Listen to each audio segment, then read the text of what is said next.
Okay, that's one perspective. What's one perspective? Satunya kita nak jadi individu yang berkualiti dan family kita macam mana dan masyarakat kita macam mana.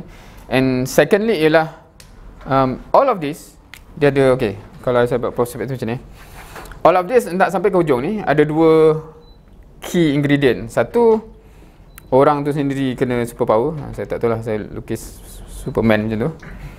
Nampak macam Superman ke nampak macam benda lah. Dia punya cape tu lah, boleh lah. Tapi saya dah sebut, faham lah kan, tak kata nak lukis benda lain. Satu lagi ialah, apa nak panggil ability to work within a structure. Faham tak? Maksudnya kalau dalam bahasa Islamik dia, mampu bekerja secara berjemaah. Because ada orang yang macam ni, kalau orang kata aku nak bekerja secara teamwork, tapi kau ni tak ada kualiti, tak menambah nilai pun duduk dalam ni, dan dia tak ada value lah. Pernah dengar tak orang kata macam, kalau setiap orang ni angka dia kosong, maknanya tak ada value. Dia bergerak as a team pun memang kosong juga lah, maknanya apa makna kan.